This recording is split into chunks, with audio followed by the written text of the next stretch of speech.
He made up and follows his own rules of grammar, indicating a creative capacity. He understands spoken language and can follow spoken instructions.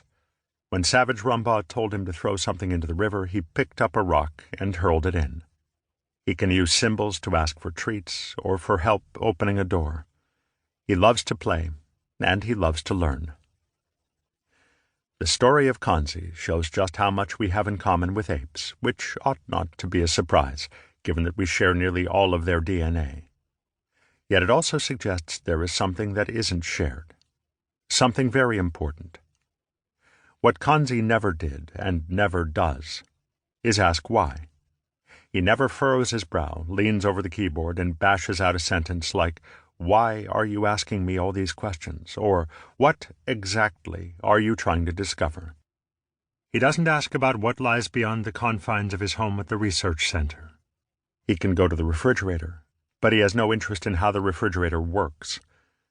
Although he spends time with human beings who are clearly interested in what it is like to be an ape, Kanzi shows no curiosity about what it's like to be a human. For that matter, he shows little curiosity in what it means to be an ape. He has never asked, "Who am I?"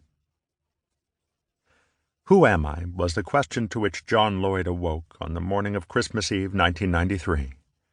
It didn't come to him in the form of a dreamy philosophical rumination. It was urgent, painful, and insistent. It felt like a drill to the head.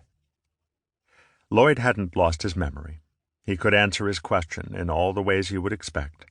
"I'm John Lloyd. I'm 42 years old. I'm 6'1". I'm a successful TV producer and director. I have homes in London and Oxfordshire. I'm married with 3 children." But that morning, none of these answers did anything to solve the pain of the inquiry.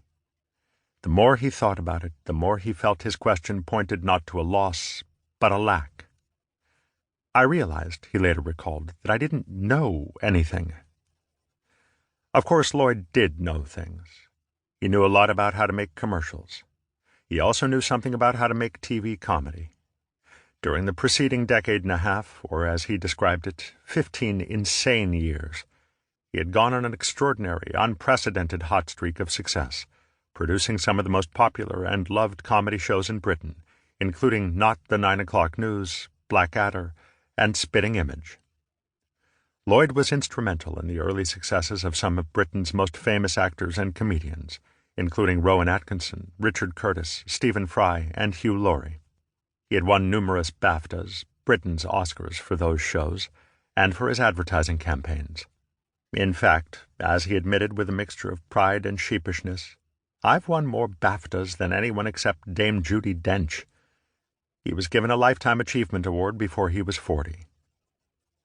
Shortly afterward, things started going wrong.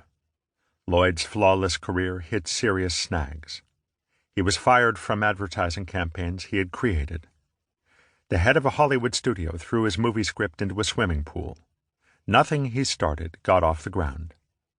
He had dealt with disappointments before, but this was different. His failures were as relentless as his previous success had seemed unstoppable. It felt like he was being bullied by a giant bear. Every time I tried to pick myself up, I was smacked down again. That Christmas Eve, Lloyd had been shaken awake by the horrifying thought that everything he had done or achieved thus far was worthless. The BAFTAs on his shelves turned to cardboard.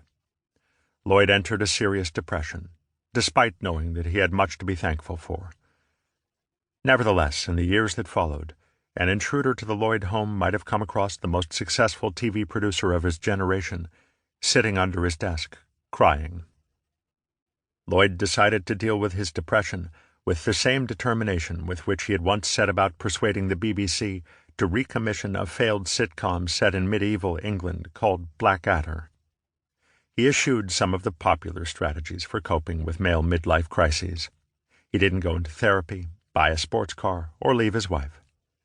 Instead, he took time off work, went on long walks, and drank whiskey. He also started to read. "I didn't read any books during those years of success. I never had time." Despite attending one of Britain's top schools and graduating from Cambridge, Lloyd never considered himself particularly knowledgeable. Now he had time.